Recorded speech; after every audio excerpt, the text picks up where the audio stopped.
Muy bien, una vez que hemos seleccionado el emisor para mi sistema de microrriego y el número de emisores que cumplen el porcentaje de suelo húmedo, lo que o el paso siguiente, ¿verdad?, es calcular la unidad de riego. Entonces, en esta presentación vamos a hablar de la diferencia de presión admisible que podemos permitir en una unidad de riego y recordaremos de forma muy rápida los conceptos de lateral horizontal, lateral ascendente y lateral descendente. Si nos concentramos en esta figura lo que muestra es una unidad de riego. Y aquí básicamente hay una tubería, ¿verdad? Que le llaman en esta figura una tubería secundaria. Y a esta otra tubería le llaman una tubería terciaria. De la tubería terciaria salen los laterales. Cada uno de esos puntos negros representa un emisor, ¿verdad? Entonces tenemos en esta figura 7 laterales, ¿verdad? SE es el espaciamiento entre emisores y la malla que se ve sobre esta red de tuberías representa la presión que hay en esta unidad de riego. Entonces, obviamente hay mayor presión a la entrada de esta unidad de riego y menor presión al final del último lateral, considerando que esta unidad está de manera o instalada de forma horizontal. Entonces, si pensamos en esta tubería que le denominamos en este caso terciaria, la diferencia de presión es HM menos HN, ¿verdad? Entonces esa diferencia de presión debe ser menor a una tolerancia permisible que tenemos que definir como criterio.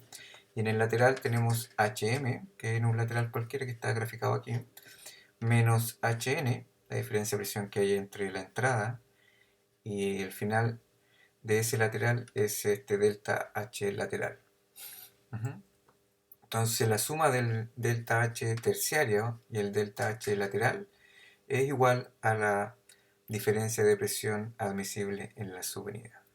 En general, una forma de calcularlo es considerando un porcentaje de variación con respecto a la presión nominal que tiene el emisor. Recordemos que el emisor ya lo seleccionamos, ya sabemos en qué punto, por ejemplo, de un emisor autocompensado empieza a compensar, ya sabemos que ese emisor funciona, qué sé yo, a 15 metros de columna de agua.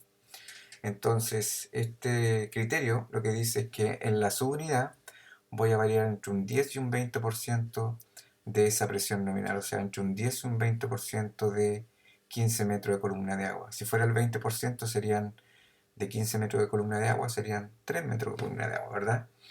Entonces esa es la diferencia de presión que voy a tener que distribuir entre el lateral y esta tubería terciaria. Otro criterio o otro método que para poder calcular esta diferencia de presión admisible es calcular, la presión nominal la conocemos, menos este HNS que en la gráfica aparece como la presión mínima. Entonces, en este criterio se acepta 2,5 veces esa diferencia de presión. Y para poder calcular esta presión mínima, esa presión mínima depende de un coeficiente de variación, de la constante de descarga, el exponente de descarga y del coeficiente de uniformidad que uno ande buscando. Para este primer criterio, ¿verdad?, que es entre un 10 y un 20%, lo común es que se reparta un 55% para el lateral y un 45% para la tubería terciaria, o 50% para el lateral y 50% para la tubería terciaria. Entonces, si tenemos una presión nominal de 15 metros columna de agua, el 20% es 3 metros. Entonces podríamos decir que voy a aceptar 1,5 metros columna de agua en el lateral y voy a aceptar una diferencia de presión de 1,5 metros en esta tubería terciaria que alimenta los laterales. Para el segundo método, ¿verdad?, necesitamos calcular este HNS, que es la presión mínima. Pero una cosa que sabemos, digamos, en riego, es que el coeficiente de uniformidad puede expresarse con esta ecuación, donde CB es el coeficiente de variación, QNS es la mínima, E el número de emisores por planta y QA es el caudal nominal, y QNS es el caudal mínimo que viene de esta presión mínima, ¿verdad? Entonces podemos despejar de esta ecuación QNS. Entonces, conociendo el coeficiente de uniformidad, conociendo el caudal nominal, el coeficiente de variación y el número de emisores por planta, puedo calcular este QNS. Luego, eh, podría, con este QNS, y si yo conozco la ecuación de descarga, o la relación de caudal-presión que tiene ese emisor, puedo calcular este HNS. ¿Ok? Entonces, este procedimiento lo que busca es calcular primero este QNS, que depende de qué cosa, del caudal nominal, ¿verdad? 4 litros hora, por ejemplo. El coeficiente de variación. El coeficiente de variación es una información que está por catálogo, ¿verdad? Del emisor que yo estoy poniendo. El E es el número de emisores por planta y ese número se determinó cuando yo elegí el aspersor perdón, el gotero que voy a instalar para mi sistema de riego, y el número de emisores por planta debería haber cumplido el criterio de porcentaje de suelo húmedo. Y el coeficiente de uniformidad es básicamente la uniformidad que yo quiero tener en esta subunidad.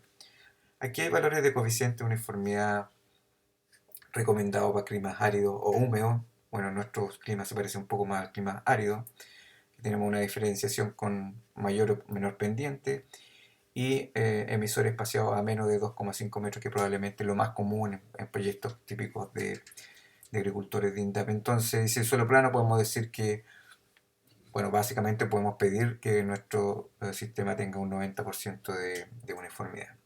Entonces, podemos poner un valor de 90%, el caudal nominal lo tenemos, coeficiente de variación viene del catálogo y el número de emisores también lo tenemos. Entonces podemos obtener este caudal mínimo que va a cumplir ese criterio.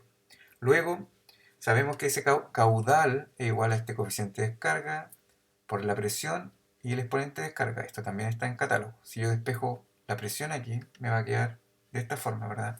La presión mínima me va a quedar de esta forma. Como yo conozco el caudal mínimo de la expresión anterior, ¿verdad? Puedo ahora con el coeficiente de descarga y el exponente calcular este HNS. Luego puedo sacar esta diferencia, ¿verdad? Multiplicarla por 2,5 y puedo conocer la diferencia de presión permisible. Luego puedo repartir esa diferencia de presión permisible en la unidad en un 50% para el lateral y un 50% para una terciaria. El método 1, ¿verdad? Es bien simple, es muy parecido al que teníamos en aspersión, ¿verdad? Por esa razón, en un ejemplo que vamos a acompañar este video, vamos a mostrar este segundo método considerando algunos datos de algún emisor en particular. Entonces, luego lo que necesitamos calcular, ¿verdad? Es cuál es la diferencia de presión, por ejemplo, que hay en un lateral, o cuál es la diferencia de presión que hay en una tubería terciaria, que cumpla con el criterio, ¿verdad? Que cumpla con este criterio.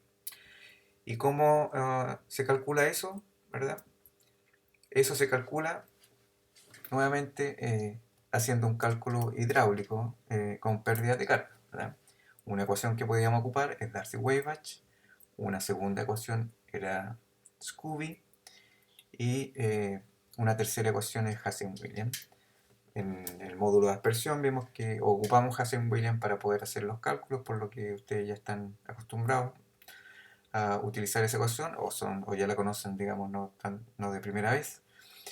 Ahí está, digamos, el coeficiente de Hazen-Williams para diferentes materiales. Uh-huh. Y luego hay que multiplicar esa pérdida de carga por la longitud de esa tubería. Como los laterales, al igual que en aspersión, tienen goteros y todos los goteros entregan el mismo caudal, tenemos que utilizar el criterio de salidas múltiples, ¿verdad? Entonces, el criterio de salidas múltiples lo que hace es calcular la pérdida de carga cuando tenemos varias salidas. Y utilizamos este factor de salidas múltiples que depende del número de salidas que tenga ese lateral. En este caso es el número de microaspersores o número de goteros. Y con eso podemos calcular la pérdida de carga que existe en un lateral que tiene salidas múltiples con una cierta cantidad de goteros. El factor de salidas múltiples depende, ¿verdad?, del número de goteros o el número de salidas que existan y va entre siempre un valor menor que 1. Esa es la forma de calcular la diferencia de presión o la hidráulica que se utiliza para poder calcular la diferencia de presión en un lateral. Y es la que utilizamos para verificar que nuestra diferencia de presión cumpla con el criterio que hemos definido en esta unidad de riesgo. Recuerden que una forma inteligente, podemos decirlo, o fácil de hacer esto es calculando la presión de entrada y la presión mínima que hay en los laterales, y mostramos que se podía calcular de esta forma, donde la presión de entrada era igual a la presión de operación más 3/4 las pérdidas de carga más la altura del microtubo, por ejemplo, o del elevador de un sistema de aspersión que eran del orden de 50-70 centímetros. En el caso del microjet van a ser solamente unos 20 centímetros. En el caso de un goteo es 0. Y la presión mínima, aquí otra vez es la presión de operación, menos 1/4 de H, ¿verdad? Entonces, eso es para el caso de un lateral horizontal. No estoy gastando mucho tiempo, ¿verdad?, en explicar esto, ya que lo expliqué anteriormente, y además hemos hecho algunos ejemplos en unas planillas Excel. Nuevamente ocurre lo mismo aquí, este es un mismo lateral con salidas múltiples, pero ahora es ascendente, entonces necesitamos la pérdida de cota. Y nuevamente podemos calcular la presión de entrada y la presión mínima que hay en ese lateral. Y la diferencia, ¿verdad?, es la que tenemos que comparar con el criterio que hemos usado para definir el tamaño o las dimensiones de esta unidad de riesgo. Para un lateral descendente también existe la misma lógica. Entonces podemos hacer ese cálculo de la presión de entrada, la presión del último para el lateral y obtener, ¿verdad?, esa diferencia de presión permisible que andamos buscando. Bien, espero que haya quedado relativamente claro. Hemos hecho un ejemplo, ¿verdad? Lo que no hemos hecho un ejemplo con gotero, pero básicamente cambiar el caudal del aspersor por un caudal de un gotero. Para aclarar más esta situación, es posible que también muestre nuevamente lo mismo, pero pensando en un gotero probablemente con mayor rapidez, ya que lo hemos hecho en otra oportunidad. Entonces el mensaje es que existe una diferencia de presión permisible que podemos calcular, ¿verdad?, para la unidad con dos métodos, ¿verdad? Un porcentaje de variación respecto a la presión nominal y considerando estos parámetros. Cada uno de ellos da la diferencia de presión permisible que hay en el lateral y en la tubería terciaria.